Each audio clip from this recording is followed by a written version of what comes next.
It feels like home, home, home. It feels like home, home, home. It feels like home.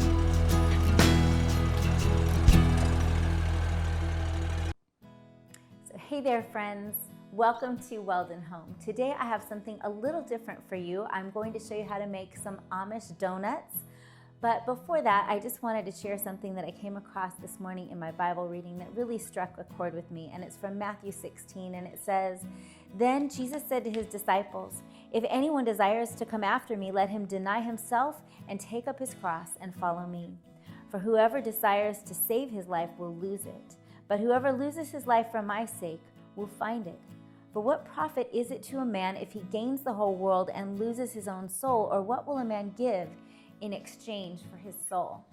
And I just thought how quick it is for me to lose sight of the things that are most important, for things that are still important and good and right, but it's so easy for me to turn my attention away from the one who saves me and the one who knows me best of all, and to get caught up in all the busyness of getting things done around the house, homemaking. All of these things are good. Teaching, cooking, shopping for more food, getting food for our animals. All of those things are necessary and important. Cleaning out the animal cages and making sure that my boys are well fed and entertained and challenged and spurred on. And all of those things take a lot of my time and attention, and those are good and things that God would have me be engaged in, but I don't want to make those the main thing. And it's really, really easy to turn those things into the focus of my life. And so as I read through that passage, it just occurred to me, in order to make my life, I need to lose it and not be so caught up in the things of this world, the things that I can see, but caught up in the things that really matter in the long run. And I hope that you are challenging yourself to do the same. I think we have got to be daily in God's holy word, the scriptures, the Bible, because the times that we're living in are getting more and more difficult to discern.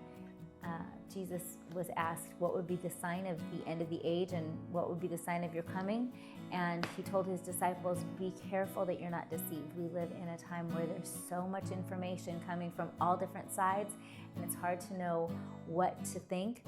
But we have the scriptures, and this is my funny covered scriptures, because my Bible actually was falling apart and I decided to cover over it with some fabric, and I cut out the little bit in the front that used to have my name on it.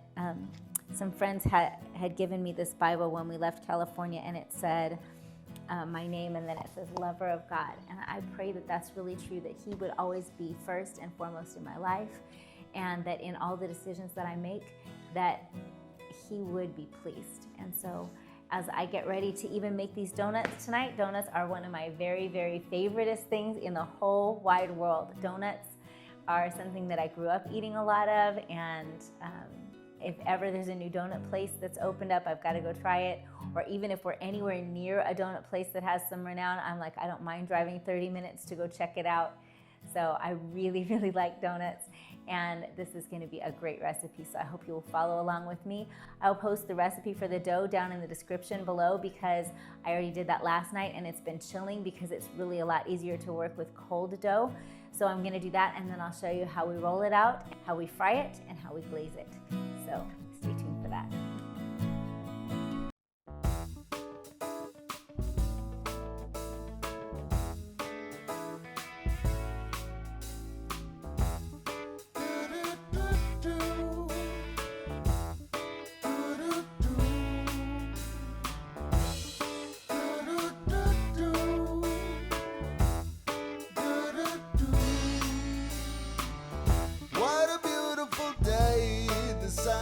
Shining like your smile.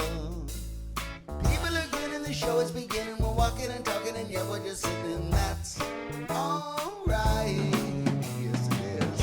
We got a wonderful thing. We got a wonderful thing. We got a wonderful thing going on. We got a wonderful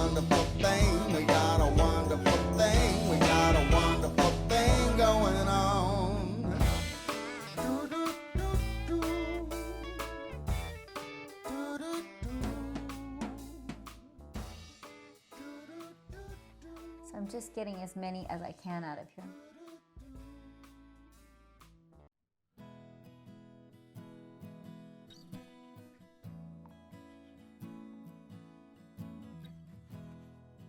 So this dough is like my Amish cinnamon rolls. It is made with also mashed potatoes.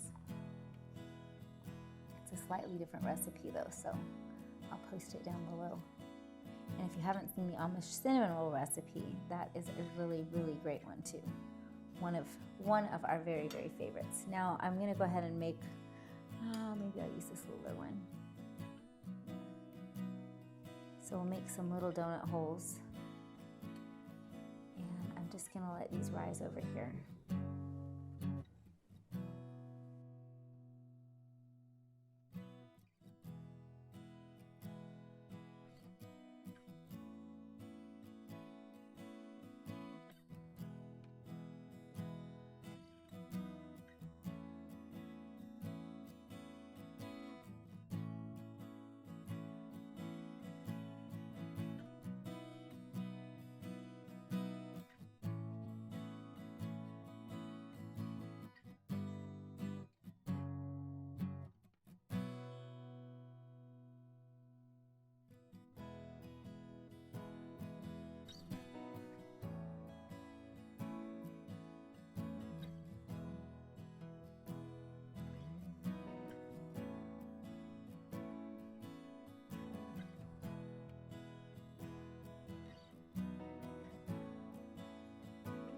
Now I want you to hold that great big glob of dough right up next to your face. You'll be holding it while it's dripping off your fingers as the thumbnail.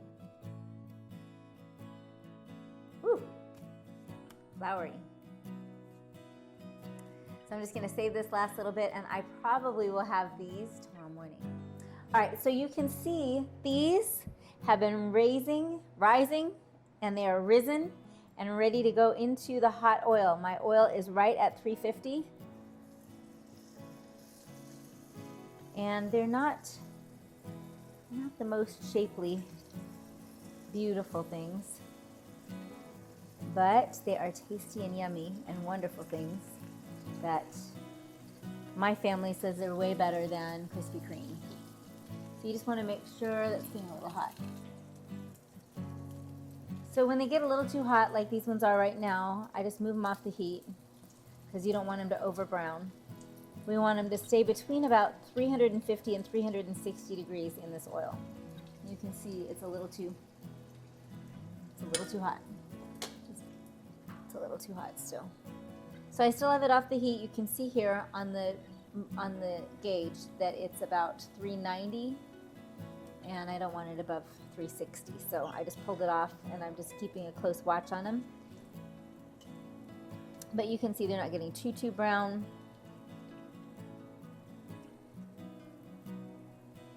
But I think that's about time to pull.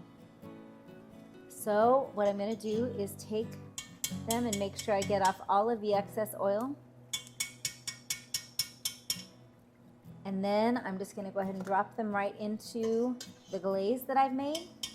And the glaze is just a couple tablespoons of butter and about a half a cup of milk and about 4 cups of powdered sugar. And you whisk that all together till it's nice and smooth. And then you just wait until you put your darling little dough balls in. Get them all nice. Okay, now, so this oil I brought up too quickly, so it's really volatile. If you bring it up slower than this, it's probably more apt to stay at a constant temperature. Then what I'm doing is I'm just going to take my glaze and just go right over the top of these. Make sure that they're nicely coated with glaze. And then I'll take them out and do the same thing I did with the oil, which is just make sure that there's no extra glaze, and then I'm going to hang them. I have a box that I got at Costco today. So I'm just taking them over this box, and I'm using my little whisks that my husband got me as the bar, and I'll just slide them up here. And that way all of the excess frosting will drip off. You could double dip them, but we felt like this single dipping of frosting was perfect for us. And my kids said if Krispy Kreme tasted anything like this, Krispy Kreme would be 1,000 times busier. So they're really, really, really delicious. Really, really, really good.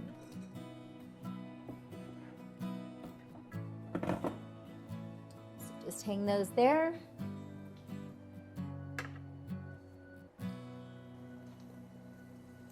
Oh, look, I got one that looks like a little heart. Here. See that one right there?